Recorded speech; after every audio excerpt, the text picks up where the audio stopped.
आलसी किसान और चतुर चिड़िया। सीतापुर गांव में श्याम नाम का एक किसान रहता था। वह बहुत ही आलसी और कामचोर था। उसका खेत गांव से कुछ ही दूरी पर था। अपनी पत्नी के कहने पर उसने बड़ी तकलीफों से अपने खेत में धान बो दिया था। एक दिन एक चिड़िया उसके खेत के पास से उड़ती हुई जा रही थी। उसे वह जगह बहुत ही अच्छी लगी। उसने श्याम के खेत में अपना घोंसला बना लिया।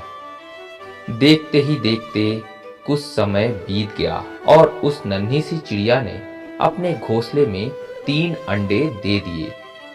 कुछ ही दिनों में अंडों में से 2 प्यारे छोटे छोटे बच्चे निकल गए। वह चिड़िया अपने बच्चों के साथ श्याम किसान के खेत में बड़े आराम से अपना जीवन बिता रही थी। जैसे ही कुछ और महीने बीते, श्याम की फसल लहलहाने लगी। अब उसकी फसल की कटाई का समय नजदीक आ गया था। सारे किसान अपनी अपनी फसल की कटाई कर चुके थे।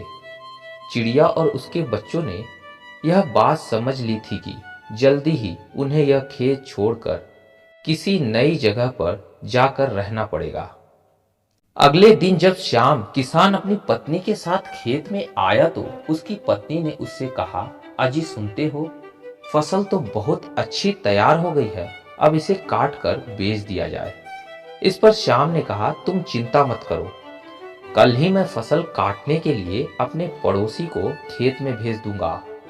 सोहन किसान की ये बातें चिड़िया के बच्चों ने सुनी और बड़े परेशान हो गए। शाम को चिड़िया जब अपने घोंसले में लौटी तो उसके बच्चों ने उसे किसान की बात बताई और कहा, माँ हमें यहाँ से किसी दूसरे स्थान के लिए निकलना होगा।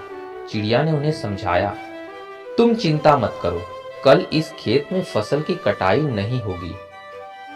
अगले दिन उस चिड़िया की बात सच साबित हो गई। श्याम का पड़ोसी फसल काटने के लिए खेत में नहीं आया और इस तरह फसल की कटाई नहीं हो सकी। शाम को श्याम अपनी पत्नी के साथ कटी हुई फसल को देखने के लिए खेत में आया।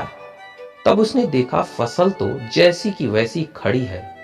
पत्नी ने श्याम से पूछा, कब कटेगी फसल? तो श्याम ने कहा, लगता है आज पड़ोसी नहीं आया। कोई बात नहीं, तुम चिंता मत करो, कल मैं अपने किसी रिश्तेदार को भेजकर फसल कटवा लूंगा। श्याम किसान और उसकी पत्नी की बातें चिड़िया के बच्चों ने सुनी और फिर से परेशान होकर चिड़िया को ये सब बातें बताई। वे बोले, मामा आज रात को ही हमें यहाँ से जाना पड़ेगा। पर चिड़िया बोली, बच्चों चिंता मत करो, आज रात हमें यहाँ से जाने की कोई जरूरत नहीं। मुझे लगता है कि कल भी किसान का कोई रिश्तेदार नहीं आएगा। जैसा चिड़िया ने कहा था ठीक वैसा ही हुआ। अगले दिन श्याम किसान का कोई भी रिश्तेदार फसल काटने के लिए खेत में नहीं आया। चिड़िया के बच्चे असमंजस में थे, जाने कैसे उनकी माँ की कही हुई हर बात सही हो रही थी। शाम के समय श्याम जब अपनी पत्नी के साथ खेत पर आया तो फसल ना कटने के कारण उसकी पत्नी ने उसे खरी खोटी सुनाई। श्याम बड़ा दुखी हुआ और बोला, मेरे इतना कहने पर भी कोई फसल की कटाई के लिए नहीं आया। तुम चिंता मत करो, मैं कल खुद सुबह सुबह आकर फसल की कटाई शुरू कर दूंगा। चिड़िया के बच्चों ने श्याम किसान की ये बातें भी सुन ली। उन्होंने जब अपनी माँ को ये बात बताई कि किसान ने कहा है कि कल वो खुद फसल काटने आएगा, तब चिड़िया बोली, बच्चों आज रात को ही हमें इस जगह को छोड़कर किसी नई जगह को खोजना होगा। चिड़िया के दोनों बच्चे फिर से हैरान हो गए और अपनी माँ से पूछा, मामा इस बार ऐसा क्या हुआ कि आपने तुरंत इस जगह को छोड़ने का फैसला ले लिया? तब चिड़िया ने उन्हें समझाया, बच्चों इससे पहले दोनों बार किसान फसल की कटाई के लिए दूसरे लोगों पर निर्भर था। उसने खुद का कर्म ना करके दूसरों को कहकर अपने काम से पल्ला झाड़ लिया था।